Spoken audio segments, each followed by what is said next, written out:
Thank you, Gil, very much. The friend is Mr. Dom Deluise, and in just a moment, he'll be here. I'm so touched with these flowers, I just don't know. It's a, We're delighted. oh, my bowl is...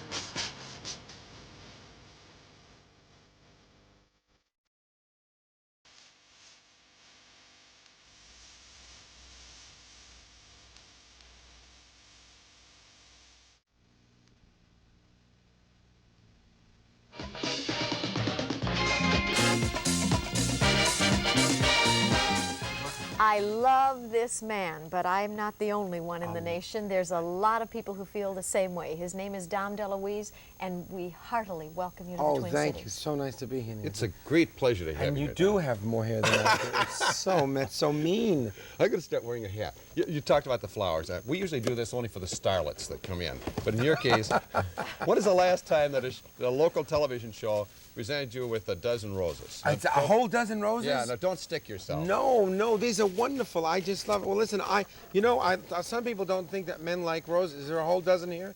Yes, should 2, 4, 6. Wonderful.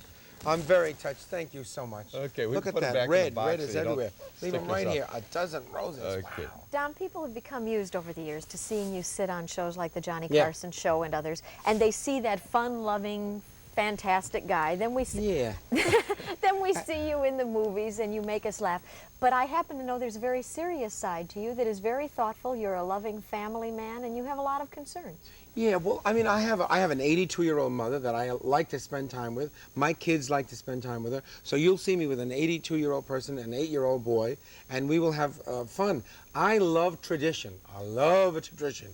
Certain foods with certain holidays, certain, and on Father's Day, one of the things we did was we went to visit my father at the cemetery.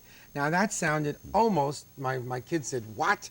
You know, do you know how gorgeous that was? We visited, we talked, we prayed a little bit around. I know it sounds maudlin, but it was an exhilarating experience. It was like visiting him. We all had a little cry, and we held hands. My kids weeded out the area, and then we went home. And my mother said to me in the car, "Thank you so much." Well, that's gold. You can't get better than that. That's great. So tradition, I love it. I love Christmas. Well, Christmas is hard, because they keep saying, there's a party, they keep having parties, So all year long, you sit alone and you wait for all the Christmas parties to come. But I do love, just family together, friends, touching, all that stuff. Now, you said you do a lot of ethnic humor in your show Yeah. at the Carlton Room. Is some of that based on the tradition sort of thing? Well, I mean, I was raised in a neighborhood that was all Italian, and you ever see The Godfather? One of the things they did was they used to carry statues of the Blessed Mother around, and the old Italian women would give their rings and their eyeglasses and and contribute to this statue. Well, I talk about it. I distort the truth just a little bit, but I talk about those kinds of things that I went through as a child, the foods, the smells, what it was like to go to confession, because I was raised a Catholic, Being a father now of 3 boys that are going to outlive me, but are killing me also. Where did you grow up? What do you consider home? Brooklyn, originally. I grew up in Brooklyn, and my father was a garbage man and very proud, We were very poor, had no idea that we were poor. My mother made stew every Friday with no meat in it, just, peas, potatoes, onions, carrots, celery, and there was no meat. I was older, I got stew with meat in it, and I said, meat? You put meat in your stew? Woof, You also went to the High School for Performing Arts, which has come to the public's attention as a result of the new motion picture Fame. Right, and it was a wonderful experience for me to kind of channel all this energy and then be privileged, is what it was, to get an education plus fencing, voice and diction, stagecraft, all of those things, were available to me when I was in my teens, you see. It's great. New York is a wonderful melting pot, as it were, so it was great. Now I live in Los Angeles, Pacific Palisades, with my family, 3 boys, a wife, a dog, a cat, 2 rabbits. We also had some chickens. You had the chickens. Now, are you rid of the chickens? I got rid of them because they were making me crazy. They were waking up in the morning and, and they're not nice. Chickens are not friendly. I would give them leftover spaghetti, and they would like that a lot. But then they used to bite my leg right over here. Oh, it hurt, Are these pets now? I mean, do you have names for them, or are you raising them for consumption? Oh, sure. Midnight the dog, Malibu the cat. Then there's Flipper, who is a goldfish. And then there's Woody the He's not a woodpecker, but he's our parakeet in our kitchen. I like animals a lot. I'm crazy about animals. And also have 3 fig trees in my backyard, so I'm crazy about fig trees. I love any kind of thing with the garden. I'm very active. That's almost called a ranch, isn't it? When you get in California, you get 3 trees. Well, I don't have a ranch. Trust me, it's not a ranch. No, I but mean, if you got 4 orange trees, it's called your orchard. Oh, right. I call it the back 40, but it's the back 40 feet. Yes, it's not of the course. back 40, right. You also star in motion pictures as well as do nightclub acts. Right. You're currently starring in one. I imagine a lot of our audience has seen it, Smokey and the Bandit 2. And you have a great love for Burt Reynolds, don't you? I do. He's a terrific guy. Wonderful human being, you know. He is very sexy, but he also is very playful, and he likes to be funny, you know. When you see him on The Tonight Show, he has a lot of buttons. In the back of his head, imagine a button. He's got a sexy button. He's got a director button. He directs. An actor, a good son, you know, a loyal lover. And then he's got that, you know, funny party time hat that he puts on when he goes on the shows, and I think he's very funny. We've got a film clip from Smokey and the Bandit 2. You do? And you play a sort of doctor. I don't Yes. think we have to tell him any more than that. No, all right, sure. Dom DeLuise in Smokey and the Bandit 2. I'm surprised. Reckon? Huh? I reckon. Howdy. Buongiorno. You a doctor? Not yet, but I'm working on it. I got my green card. My license is pending. Salute. Alla bella donna. You're Italian, huh? Ma sure. My name is Dottore Federico Carlucci, but you can call me Doc. Hey. Shh. Swamp fever. Oh, it's no catching. In Italy, we don't have. You know what I know about swamp fever? What's your problem? You know anything about sick ladies? Plenty. I was the leading gynecologist in Pompeii. Population, 23. Well, we have a lady who we think is very sick. Yep, she's back down here in the truck. Would you mind looking at her? Well, I really appreciate it. I know you're eating lunch, but... I was just... I know, we really appreciate it. Okay. Let me take a look. Stay. Okay. Here we go. Bag. Oh, doctor, it's very nice of you to take time out of your busy lunch. Oh, listen. When somebody's sick, you gotta stop eating. That's the hypocritical oath. Well, now, Doc... You make yourself laugh. I do make myself laugh, not all the time, but I make myself laugh at the Carlton, September 19th and 20th, and then 25th and 26th and 27th. What are you doing? I am just adding, look, my roses, I'm not taking a chance. While I'm here, I'm keeping the tips damp. That's That's all. good. I mean, that's all I'm doing. If I spoiled the bouquet, I'm sorry, but Yeah, no, you're very good at look this. at it. Oh my goodness, this is good. I'm going to get a prize for arrangement. I bet you're not. No, this is not bad. Well, look at that. Oh, that's terrific. I love flowers. By the way, these are edible. You put them in your salad, and you have red lips. We're going to take a is that like commercial rose hips message. or? Rose hips. I ate orchids once. Are we going to a commercial? We're going to a I'll tell you commercial. about this thing that they did. And I was in Hawaii, and in the salad was orchids.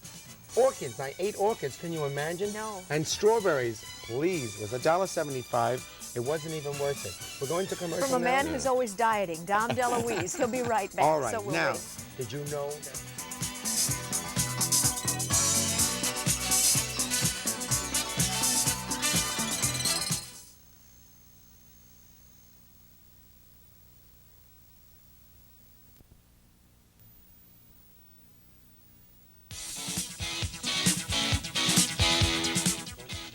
We continue to visit here with Mr. Dom DeLuise, Yes. who's appearing at the Carlton Celebrity Room. And we have a little housekeeping business, if you don't Oh, mind here. good, Can I good. take care of this? Because it's a neat deal for you, our viewers.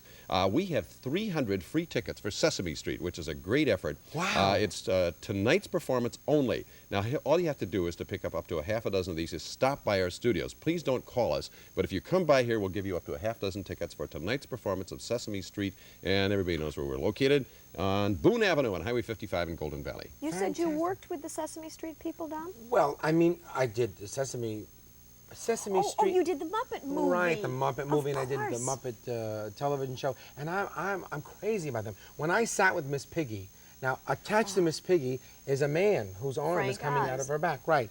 Now you sit and talk with her, and if you stroke Miss Piggy, she will just do things like that. And I spoke directly to her. Before you know it, you forget Frank Oz is there. And I mean, there was no cameras, and I had this conversation with her, and she was primping and doing, and I touched her hair, and she went, oh, and she did all these things. It was his hand. It's magical, you know. They do it for 5 years, 6, 7, 8, 10 years, whatever, so that it becomes part of them, you know. That must be the difference, because I find it very difficult to work with puppets. I find it hard to get into the fact that it's the puppeteer. Exactly. I work with Kukla, Fran, and Ali. You just have a conversation. Did you really? Yeah. Well, the nice thing I was. grew up with them. Well, the nice thing We is all that they're ready for anything that you deliver. You know, Waylon Flowers. Yes. I said, can I see Madam? I didn't mean, would you put her on and be her? So he went in. I was going to look at the puppet, how it was made, because I'm interested in stuff like that. And he put this puppet on, and she laid on a pillow. And for 20 minutes, I talked to Madam. And she was just laying like this. And she was kind of, you know, doing things that was so funny. And I just said, I'm crazy about you. And she said, I know, I've heard you crazy. And the conversation stopped at his arm. They're fascinating people. But of course, Dom, that is one of the characteristics that makes you unique and different from us, because you do have that imagination and that flair. Yeah. And recently you were able to expand it, not only to the acting and the comedic thing, Right. but you became a director with your own film, Hot Stuff. Right. As much as I love being here at the Carlton, and I do, and I want to thank Ken and Karen Olsen for inviting me. It's wonderful. One of the things that also keeps me alive is to take one step back, be a director, and I've directed Burt Reynolds, Carol Burnett in same time next year, Farrah Fawcett in a movie, not in a movie, in a play called Butterflies Are Free. First time she was ever on stage, and she's gorgeous, attractive. She had no knowledge of the stage. She absorbed everything I told her in about 10 days and gave a brilliant performance. I was so thrilled. You know how it was? There's a Jewish word called kvel. There's a Q in there somewhere. And when you look at your children doing something, you just sit back and you just swell with pride is what it means, you know.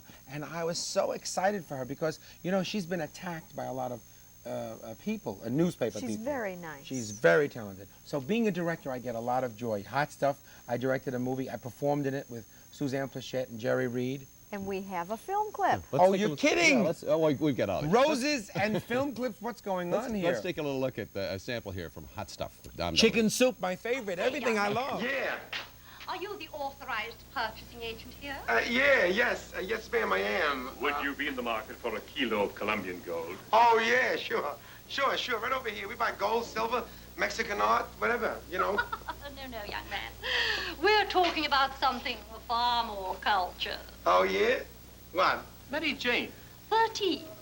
lead. What? Duke. You know, hot. Hot? Oh, dope. You're so dope. The best. Colombian. Dom DeLuise, and that was your directing debut in films. You going to keep going? Right. Oh, sure. There's another movie coming up called Not Today, Charlie, that I wrote. You know, sometimes we feel imprisoned. You didn't ask me, but what's the theme of the picture that I wrote? I have 3 children, a wife, all those animals, and, you know, garbage cans and paint and plumbing problems and all the things that come with a house and a marriage. And sometimes we feel trapped, imprisoned. So my story is about a guy who's a little trapped in prison, but happens to have 3 children, and then he inadvertently goes to jail. He's not guilty of anything, but goes to jail, real jail.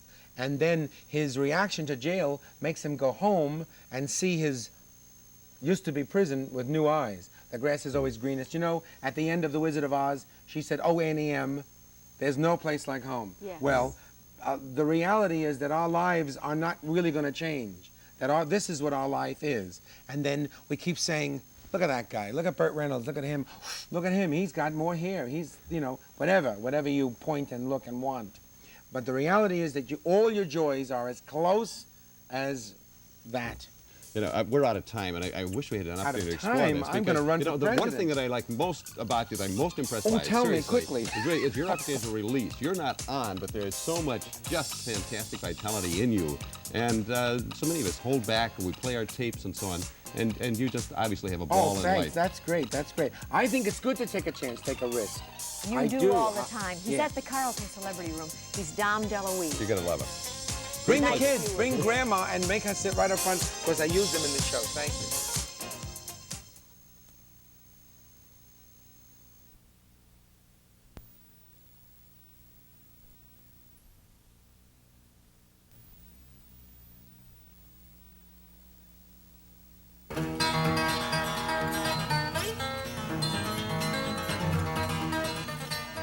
Steve Martin is only 29 years old, but he's a veteran at working with birds.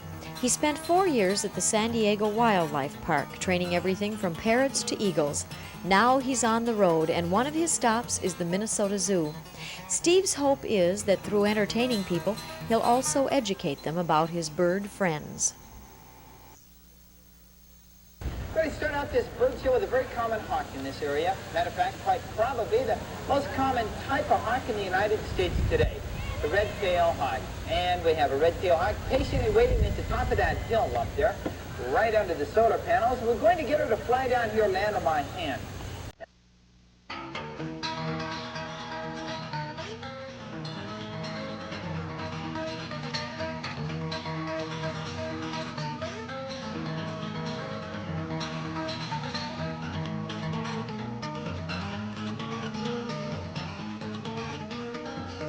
A lot of research has been done with them, but one thing that was proven, a very staggering statistic, is that a red-tailed hawk, such as this, can see a person at distance over 6 miles away. 6 miles, that's 30,000 feet.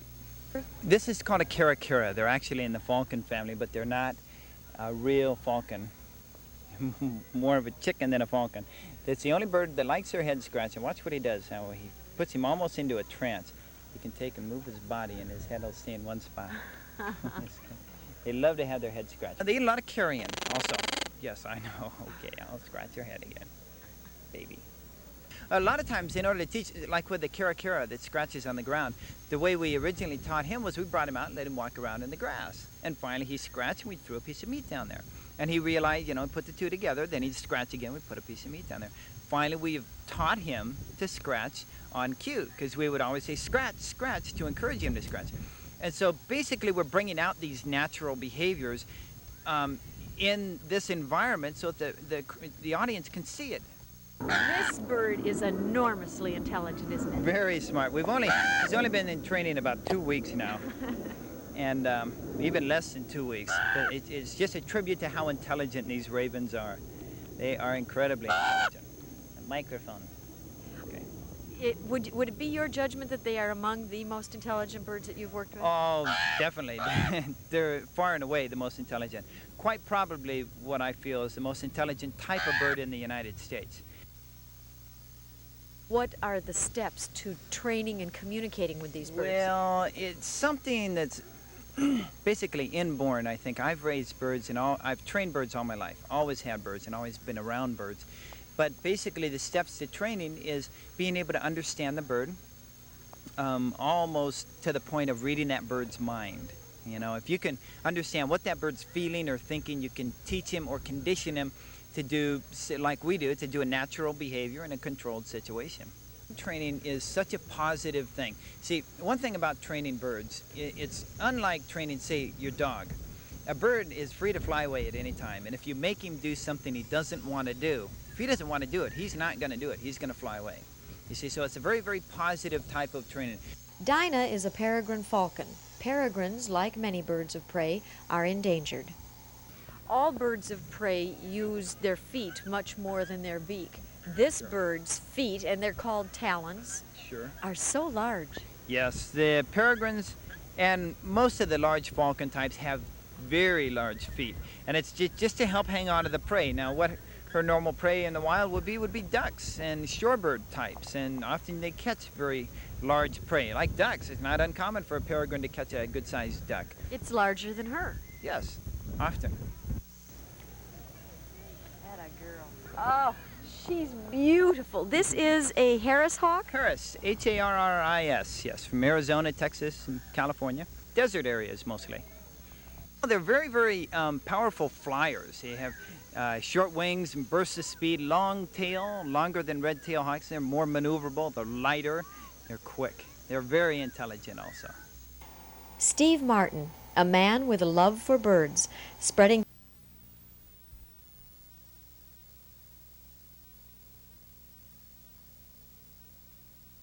How long have you been coming to the Minnesota State Fair? This will be the 5th year. And the first year wasn't nearly as elaborate as this. As I recall, you sort of put things together. We had a panelized house that went together. There was about 350 panels. It was about the same size as this, but a heck of a lot more work. This, on the other hand, seems to be a whole lot more expensive. Well, it is. We built a permanent building after we had been at the fair and showed the fair management that it would draw and that it was a quality attraction. So we built this, and we've been able to add to it every year to make it a little bit more sophisticated and a little nicer for the people. But it cost, the building, I can tell you roughly, the building is right now a little bit around $400,000 with all the stuff that we have in it. I don't understand how you can justify that kind of expenditure. That's an awful lot of people walking through there. You obviously can make a living at it. Well, we do okay. I don't want to stand here and act like we're, going broke. But we've run over 100,000 people through it in the last 2 years, and we think probably we could keep doing that. As I recall, you were in another business. You started this. It started to work for you so well that this, in fact, is what you do, isn't it? Right. This is it. This keeps me busy, and I'll be designing another one this fall. We're going to build another one at another location, which I don't want to prejudice by saying where right now. Of course, now the outside already looks spectacular enough, but it's the inside that's amazing. And the people that you hire, don't you hire people in the local community? We use local high school students. Some of them may be freshmen in college. They get mad at me if I say they're high school students. Freshmen or high school students, the local kids, to work as our actors and our ushers and our ticket takers and people who sell the tickets, that type of thing. They're all local kids. And the whole philosophy of Cannon Manor is that you step inside, and for the next 5-10 minutes, it feels like years that you're in there, you get the dickens scared out of you. That's what we try. This year there's 16 actors in the building, so that's 16, and it takes about 10 minutes to get through it. So there's a lot of nooks and crannies for kids to hide in and do things, and then we use a lot of special effects, films, and different kinds of lighting and that type of thing to create special effects through it, which augments all the acting. So we keep them screaming from the time they go in till the time they come out. The lighting in the house is what helps create the whole mood and set the mood, and the sound that you hear, and then the other people going through screaming and that kind of stuff too. Makes a whole atmosphere. And haven't you told me in the past that Minnesota is really a good fair? Minnesota, as far as we're concerned, is the best fair in the country, and I always try to qualify that by saying, I'm not trying to butter the people up or anything, but if this is the only place we put this kind of money in one place, and we've had an opportunity to be in almost any fair in the country, and we'd rather be here if we had one place to be. The people are different, and they're a lot nicer. We have trouble with some people here. I guess you'd have that anywhere, but in a general rule, the people are a lot nicer here. They accept what we're doing a little bit better. The fair management is super. They tell you something, you can depend on it, and I've always found that to be true. And we'd just much rather put money into this fair as to put it anywhere else.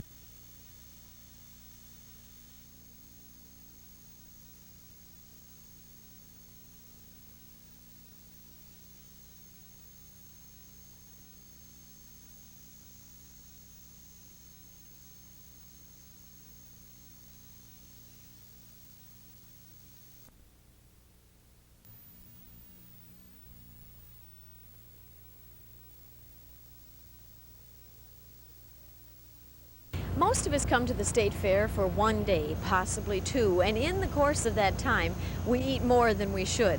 But there are people who live here on the fairgrounds for the entire 12 days. That's one of the reasons, of course, it becomes its own little city. There are thousands of people. They might work with the carnival, be general workers on the grounds, possibly with the 4-H. And throughout those 12 days, they need all of the things that you or I might in the period of 12 days. Things like a loaf of bread, a fresh apple, a bandage, a ballpoint pen, a safety pin. For those thousands, Steichens is right here on the Minnesota State Fairgrounds. You were telling me that Steichens really is a family tradition out here. Tell me about that. Well, my grandpa started about 54 years ago in the commissary here, and then from then he had a couple guys helping him. Then he passed away about 5 years ago, and these two guys took it over, and eventually both of them dropped off, and then I took it over last year. So you run this business at the Minnesota State Fair? Right. Can I ask you how old you are? I'll be 19 in September. Had you worked with your grandfather out here at all? Yeah, I started when I was about 8 years old. We were talking about the kinds of people that are your clientele. Obviously, it's not the average fairgoer who comes for a day and eats Pronto Pups. Who comes to your store? What do they need? Well, we get a lot from down the Midway where they don't want to walk all the way over to Kmart or someplace like that where it's a little bit closer, and then we get a lot up from the campgrounds and the 4-H people, and then a lot of public. How do you keep supplied day to day? We have a truck that goes out, we pick up, and a lot of people deliver to us. We usually get most of it in right before we take our chances and we'll sell it all. And any estimates as to how many people you might see in a given year? Oh, it'd probably be a little over 10,000 or so. It's a lucrative business for you, I take it. Real good. You also next door have something that says wholesale meats. What is that all about? Right. On this side here we sell, like I say, the public and that, and then over there we sell to the concessions and anybody that wants to buy in large quantity of meat or, wholesale products. Lots of people look at the fair as a fun place to go. To you, obviously, it's a job. Is it a pleasant job because of the kind of folks you meet? Yeah, you get away from, the regular job that you're always working at, and you get to meet new people, see the people you haven't seen for a while. And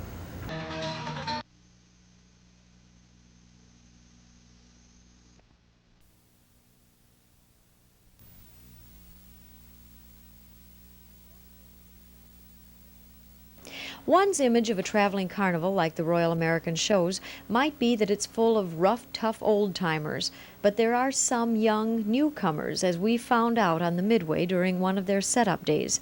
Linda Richmond, Martha Fender, and Janice Purcell all appear to be 20 or younger. Martha's mother is with the show, and these young women have their own reasons for being here. Where are you from, Linda? Milwaukee. And you said you're on the road with the carnival? Yes. How long you been traveling with it? About 2 weeks now. I plan on going all the way to Tampa and then coming back again. Why are you on the road with them? Oh, it's good money. What do you do? Sell tickets. And the ticket booth sell tickets for the rides. And how do you live when you're on the road with them? I live in the train. And what do you do when you're working? You just holler at the people, try to get them in, and they do. She's a joinee. Joinee. You're a what? A joinee. That's what they call it. Games, where you throw the basket. All that stuff. Right.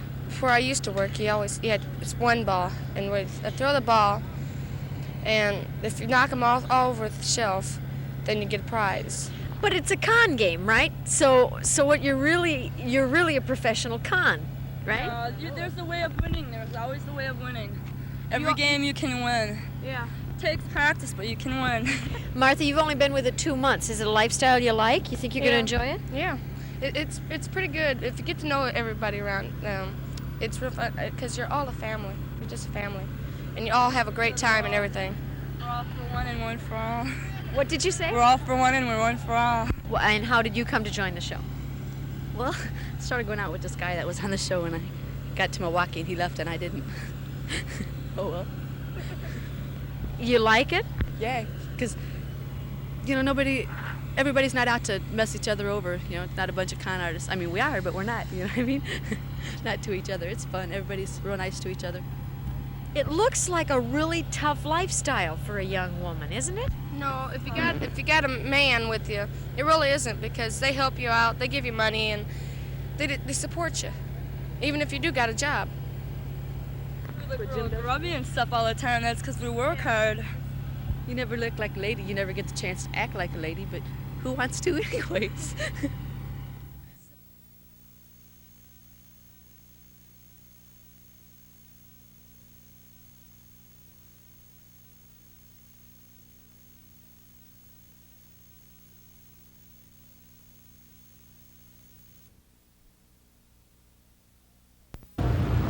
This is familiar territory to you. How long have you stood in this building at the State Fair, Tom Shogren? Well, I've been on this corner 53 years. Now, you just told me you're 73 years old. That means you started working at the fair when you were only 20. But in fact, you didn't just work, you bought the State Fair arcade. Yes. I bought it with Lady Mrs. Nelson. She passed away about 30 years ago, and I got the other half. 53 years ago, what did it cost you to buy the arcade? $5,000. You said to me that the business has changed tremendously over the years. Was it always a very profitable, very money-making business? That's why I was in it 53 years. But you were telling me, for instance, about the machines. What did you used to have to pay for a machine, and what do you pay today? Well, I used to get these pinballs maybe for $25, $30. Now they cost $2,000. We got machines here, $5,000, $4,000, $3,000. But we put them out during the year, too, so you get your money back a little faster. Over the years, a lot of people have come through here to play at the Penny Arcade. Is there actually anything that still costs a penny at the Penny Arcade? We still got some penny machines downstairs. You do? We got about 20 of them, I believe. How many scopes? How many machines do you have altogether, George? Around 300.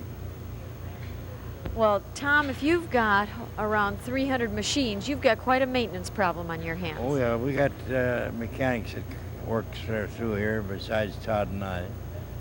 Now, Todd is the young man who has essentially taken over the business for you. That's right. He's my nephew. And he sort of took it over 2 years ago, but you still ride herd. That's right. Was it a good 53 years? I enjoyed it. The people here have been grand to do business with, and everything's worked smooth. I never had a complaint in all the time I've been here. Was it enough to keep you going the rest of the year, or did you work at other jobs? Well, for the last 15, 20 years, I haven't worked at other jobs. I just worked this and left. You have employed an awful lot of kids over the years. Yeah. My husband tells me you were pretty tight. Now, when he worked for you in the late 40s, you only paid him 50 cents an hour. No wonder you made money, Tom. Yeah, but I dug ditches when I was his age for 25 cents an hour. With the way it's changed and all of the money it now costs to buy a machine, will Todd be able to make the kind of money you did? Well, he'll make more. Volume, see? I operated a dime, nickel, and a penny. He's operating at a quarter. Well, a lot of that stuff is 5 times as much, but the machines cost 20 times as much. 53 years ago, it cost $5,000 for you to buy your share into this business. If you had to estimate today what it would cost for someone to buy this business, what is it? Yeah. Well, you wouldn't touch it for 200,000. You did very well, Tom. Oh yeah, I'm living good too. 53 years on the State Fairgrounds. Nice to see you. It's been a privilege. Thank you. Thank you.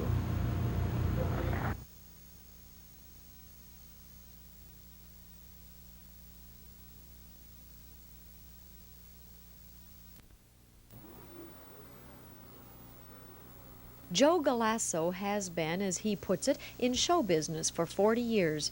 He was a high-wire act with the circus until he hurt his back. The last 15 years, he's been with the Royal American Shows.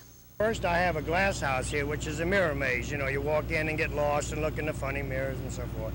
Then I'm the art designer, the artist, the painter that does all the artwork and pictorials and things. Now, you say you've got the glass house. Is that your own, or does it belong to Royal American and you run it? No, that's all my own. Yeah, that one. See, Royal American owns the major part of all the rides and everything, but there's other people booked in here independently, associated with Royal American. Like I have been for 15 years. I've had various things here. I used to have shows like a midget horse, and giant rats, and then I bought the glass house 3 years ago, and that's my main income now, which I like very much. It's a glass house is one of the oldest amusement pieces on a Carnival Midway. Carney, to people who don't live it, looks on the surface as if it might be interesting, a little glamorous, a little dangerous. And then if you take a hard look at it, it looks as if it might be just a real rough way to make a living. Traveling all the time, working hard. Well, you say rough. I don't think it's rough, because first here we're so many families, just like in your own city. We're no different than the city people. We're no different than we're looked upon as a different class of people, but remember this, all we have is some ride or a show or a concession, and it only takes us 2 or 3 hours to set it up. We live in motorhomes and trailers like a lot of people do, and we travel. We don't stay in the same city, go to the same job, 8 hours a day, do the same thing, come home, have dinner, look at TV, and that's it. We have an interesting life. A lot of people, I would imagine, think that you're folks who couldn't cut it anyplace else and you kind of run away to the carnival. You're less educated, you're not as nice. I would imagine being proud of what you do, that makes you angry. Well, we're just the opposite. Yes, it does, because naturally we do hire a lot of people. I'll take, for instance, now, we cannot handle 1,500 people on the road. We have a certain amount, a few hundred, but when we arrive in a town, we go to the employment agencies and we hire all these people from your cities to help put this thing up and help take it down. Well, all those people that we hire and people that are intransient also, we don't know who they are. Now, in some bushel of apples, there's always a bad apple. So when something happens on the lot, the news media will always distort it some way. And say something happens, someone steals something, or a rape, or this or that. It gets in the newspapers. The first thing you see, it's Royal American Shows Carnival worker did this and that. And 90% of the time, it is not a Royal American worker. It's someone from whom we hired from the town that wherever we're in. What about the recent flap about all the rides and the safety? Well, now that is something which has gotten out of hand. First, when we leave our last spot and go into winter quarters, every one of these rides has to be taken down and taken apart. Then your government inspectors come into our winter quarters and they go over every bearing with electronic machines, welding, and we repair and go over every safety feature in winter quarters. Then we go on the road and we go into your cities. And in every city, the inspectors come out from their offices there and inspect every ride. Thank you. Thank you. I appreciate you taking the time. Now I'm going to take your picture. That's it for you. Thank you. I appreciate your time.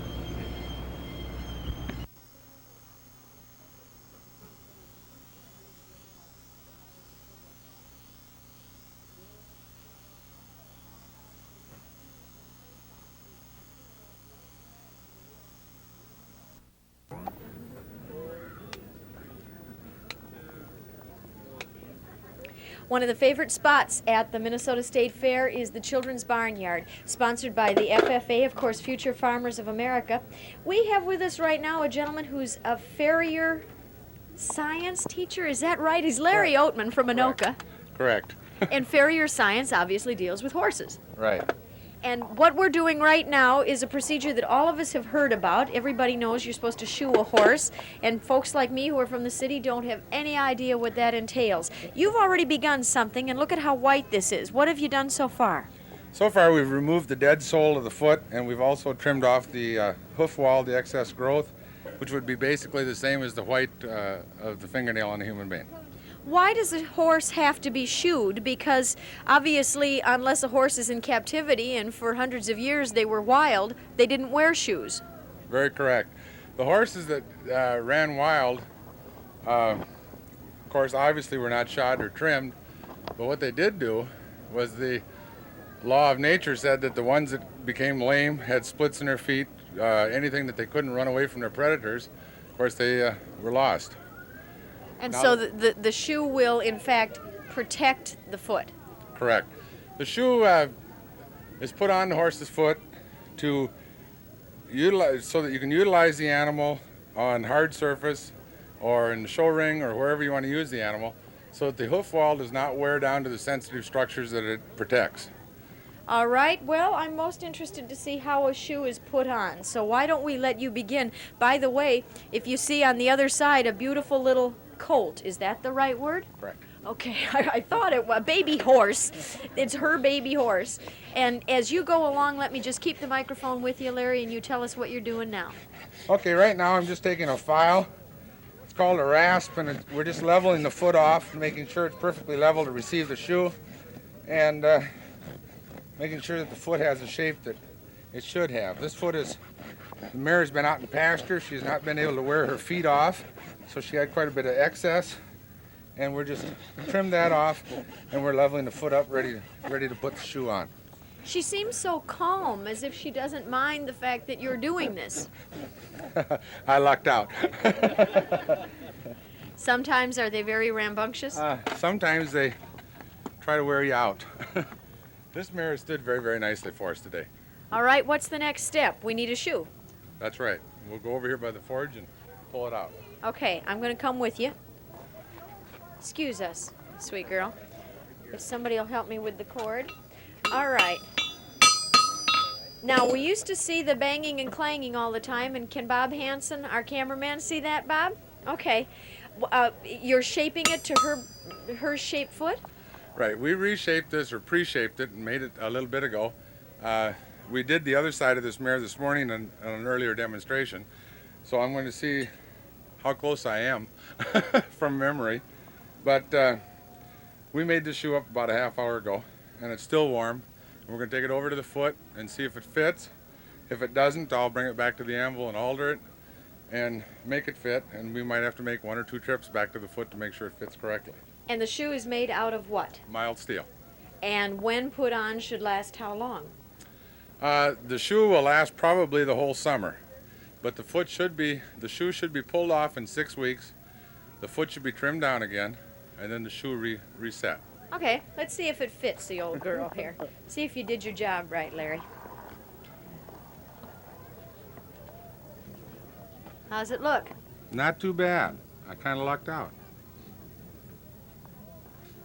Now, you've got 6 nail holes in there, which means you're literally going to pound that in, and that sounds awful. It doesn't hurt them at all? No, there's no pain as far as driving the nails. It would be like driving a needle through the white of your fingernail. If we put the nail in the wrong place, of course, then there'd be a lot of pain. The hoof wall is about 3/8 of an inch thick, and it encases sensitive tissues. So if we get into the sensitive tissues, of course, the horse will rear up, the crowd will disappear, and everybody will be upset. Okay, are you going to begin? You're going to do it? Change the shape. You're going to go change the shape again? Just a trifle. All right. Well, you do that. I'm going to follow you back over since her colt is with her. Tell me, how old is a horse before you do that? Because it occurs to me this little colt, of course, has tiny feet. Right. We trimmed this baby this morning. The baby's 2 months old, and that's approximately the time you start trimming their feet. And as I explained earlier this morning, babies are born with short necks and long legs. So when they go to try to mimic mother and eat grass, they have to spraddle their legs out so that their neck and head can get to the ground. And about the time that the neck catches up with the legs, well then they're quite a bit bigger, so when they go to nurse the mare, they have to spread their legs out so they can nurse because they have to squat down again. And when would you first shoe a horse after it's born? 2 years of age or later. Okay, I don't mean to make you stop that. It won't take but a second.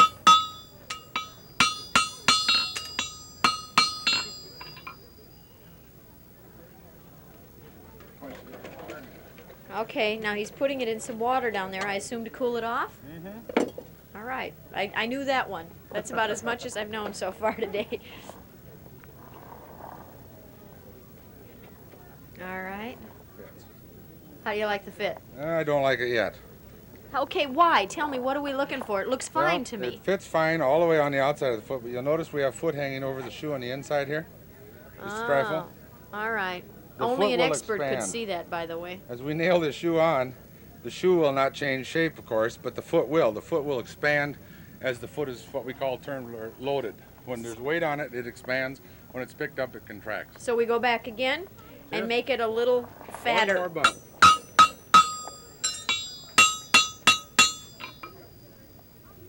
That should do it. That should do it? All right.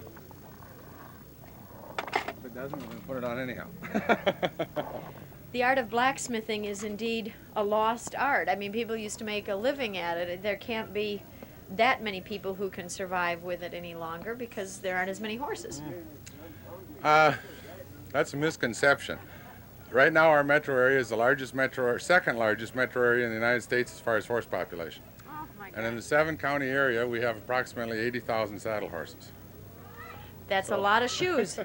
Okay, why don't we take a look, and we've got just about a minute left. Let's see how much of that shoe we get put on in a minute. Now we'll see what an expert he really is, huh? This mare doesn't go. If I don't get this shoe on, we're going to be in trouble. We can't understand you with nails in your mouth, Larry. Don't ask me anything important. Okay. she really doesn't mind. Not yet.